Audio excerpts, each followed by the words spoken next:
John, let's read this question. The question says given below are two statements. एक को label किया गया assertion and other को label किया गया as reason.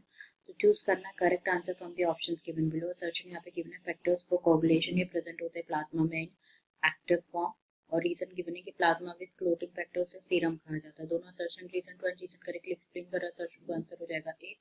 दोनों assertion रीजन टू है बट रीजन करेक्टली एक्सप्लेन नहीं कर रहा. assertion को आंसर हो जाएगा बी. assertion ट्रू है रीजन फॉल्स आंसर हो जाएगा सी. दोनों assertion रीजन फॉल्स आंसर हो जाएगा डी. सबसे पहले यहाँ पे अगर हम बात करें रिगार्डिंग की कॉन्सेप्ट, तो जो की कॉन्सेप्ट इस क्वेश्चन में यूज किया गया है दैट इज प्लाज्मा. प्लाज्मा के बारे में डिस्कस करें अगर हम, तो plasma straw colour viscous fluid होता है जो कि कॉन्स्टिट्यूट करता है नियरली 55% ऑफ द ब्लड. क्या होता है? प्लाज्मा होता है 55% ऑफ द ब्लड. 90 to 92% जो प्लाज्मा होता है वो क्या होता है? वाटर. प्लाज्मा में 90 to 92% क्या होता है? वाटर होता है.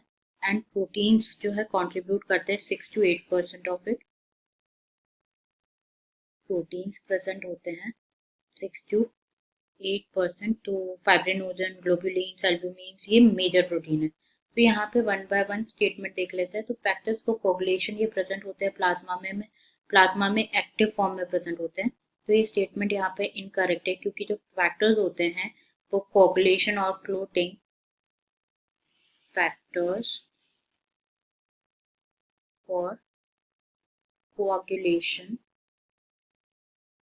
एंड क्लोटिंग के लिए जो फैक्टर्स होते हैं ब्लड में ये प्रेजेंट होते हैं प्लाज्मा में इन एन इनएक्टिव फॉर्म में प्रेजेंट होते हैं. Not active form, inactive form में प्रेजेंट होता है. तो पहला स्टेटमेंट तो फॉल्स हो जाएगा. नेक्स्ट गिवन है यहाँ पे प्लाज्मा विद क्लोटिंग फैक्टर्स उसे कहा जाएगा सीरम. तो ये भी इनकरेक्ट है क्योंकि जो प्लाज्मा होता है, प्लाज्मा विदाउट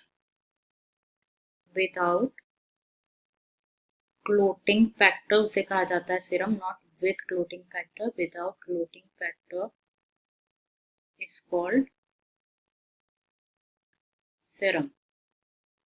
यहाँ पे दोनों ही स्टेटमेंट जो है फॉल्स हो जाएंगे.